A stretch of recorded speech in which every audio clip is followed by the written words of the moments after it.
Hello everyone, আসসালামু আলাইকুম। Welcome to my YouTube channel রাজশাহীর রান্নাঘর। রাজশাহীর রান্নাঘরে আপনাদের সবাইকে স্বাগতম। আমার যদি ব্লগটা আপনাদের ভালো লাগে তাহলে অবশ্যই আমার সাথে থাকবেন এবং পুরো ভিডিওটা দেখে যাবেন। আপনারা দেখেই বুঝেছেন আমি আজকে আপনাদের মাঝে কী রান্না করে দেখাবো। আমি আজকে আপনাদের মাঝে চিকেন রান্না করে দেখাবো। আমি চিকেনটাকে আজকে আলু দিয়ে পাতলা ঝোল করব। দেখুন, তার জন্য আমি প্রথমে চিকেনটাকে ধুয়ে পরিষ্কার করে নিয়েছি। এখানে আমি 500 গ্রাম চিকেন নিয়েছি। আমি সুন্দর করে পরিষ্কার করে একদম রান্নার জন্য রেডি করে নিয়েছি। তার সঙ্গে নিয়েছি আমি দেখুন আরও কী কী উপকরণ। এখানে নিয়েছি আমি পেঁয়াজটাকে আমি গোল গোল করে কেটে নিয়েছি। আপনারা চাইলে অন্যভাবেও কেটে নিতে পারেন। এখানে আমি রসুনটাকে ছেঁচে নিয়েছি। এখানে বেটেও নেওয়া যায়, সমস্যা হয় না। এখানে আমি আদা নিয়েছি, আদাটা পুরোপুরি বেটে নিয়েছি। আর নিয়েছি বড় একটা আলু, বড় বড় করে কেটে নিয়েছি। এখানে নিয়েছি আমি জিরা বাটা। এখানে নিয়েছি আমি ফল মানে এলাচ, দারচিনি, গোলমরিচ এবং তেজপাতা। এখানে নিয়েছি আমি লবণ, হলুদ, লাল মরিচের গুঁড়া এবং দারচিনি গুঁড়া। আর এখানে নিয়েছি আমি সয়াবিন তেল। এবার চলুন রান্নায় চলে যাই। প্রথমে আমি একটা কড়াই বসিয়ে দিয়েছিলাম, এটা গরম হয়ে গেছে। এখানে আমি দিয়ে দিলাম লবণ এবং হলুদ এবং সয়াবিন তেল। দেওয়ার পরে আমি দিয়ে দিলাম আলুটাকে এখন আমি ভেজে নেব, সুন্দর লাল করে ভেজে নেব আলুটাকে। দেখুন আমি সুন্দর করে লাল করে ভেজে নিচ্ছি। বন্ধুরা, আমার ভিডিওটা যদি ভালো লেগে থাকে তাহলে অবশ্যই আমার চ্যানেলটাকে সাবস্ক্রাইব করবে এবং লাইক দিয়ে পাশে থাকবে। আর বেল আইকনটা বাজিয়ে নেবে যেন আমার পরবর্তী সব ভিডিও তোমাদের মাঝে পৌঁছে যায়।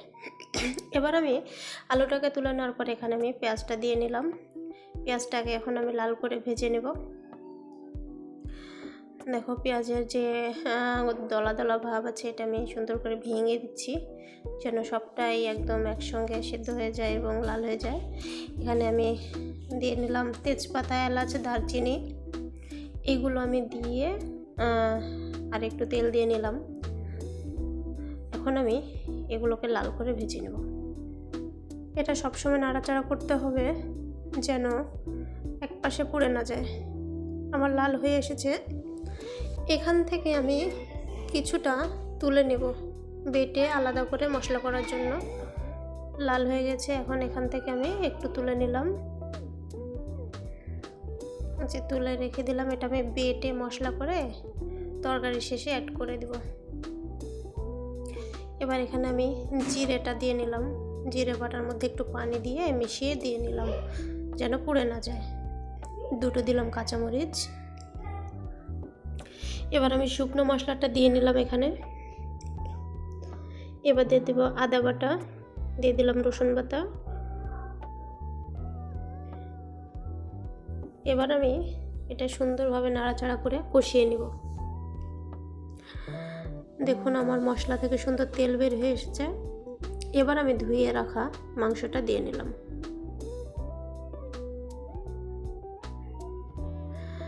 এবার এটাকে আমি সুন্দরভাবে কষিয়ে নেব। মশলাটার সঙ্গে সুন্দর করে মিশিয়ে দিলাম।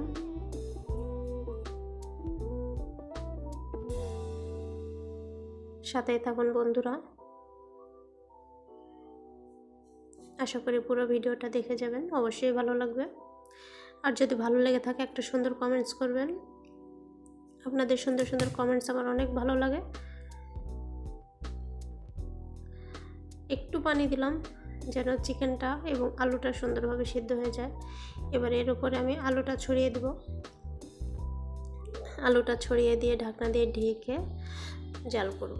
5 মিনিট জাল করব। মিডিয়াম হিটে রান্না করব আমি। এখন আমি 5 মিনিট এটাকে জাল করে নেব। এই যে ঢাকনা তুলে আমি নাড়াচাড়া করে দিলাম।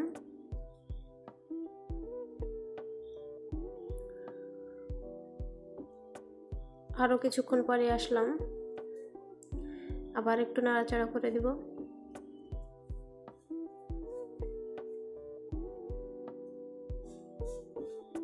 আবার আমি ঢাকনা দিয়ে ঢেকে দিব। ঢেকে আবার কিছুক্ষণ জাল করব। এভাবে একটু পর পর আমাদের নাড়াচাড়া করে দিতে হবে যেন নিচে না লেগে যায়।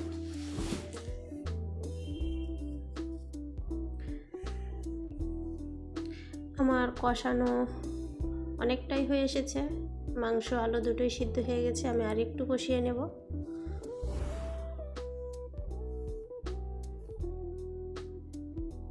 আমি আবারও ঢেকে দিয়ে কষিয়ে নিলাম। এই যে আমার কষানো শেষ। এবার এখানে আমি ঝোল অ্যাড করব। আমি যতটুকু ঝোল রাখবো তার থেকে একটু বেশি ঝোল দিব, কারণ জাল করতে করতে ঝোলটা একটু শুকিয়ে যাবে।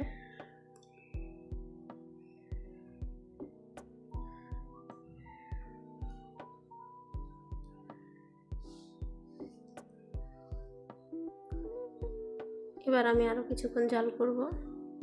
এই যে কিছুক্ষণ পর আসলাম,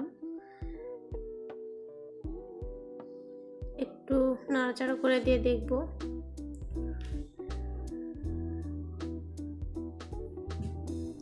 এবার আমি যে মশলাটা তুলে নিয়েছিলাম এটা আমি পাটায় বেটে নিয়েছি, বেটে সুন্দর যে একদম মিহি করে নিয়েছি। এটাকে আমি এখন তরকারির সঙ্গে অ্যাড করে দেব। এখন মিশিয়ে দেব। মিশিয়ে দিয়ে চুলাটা বন্ধ করে চুলার ওপর কিছুক্ষণ রেখে দেব। তারপর চলে আসলো final look. Thanks for watching my video. এতক্ষণ সাথে থাকার জন্য আপনাদের সবাইকে অসংখ্য অসংখ্য ধন্যবাদ। আবারও দেখা হবে অন্য কোনো ভিডিওতে। Thanks for watching my video. Tata.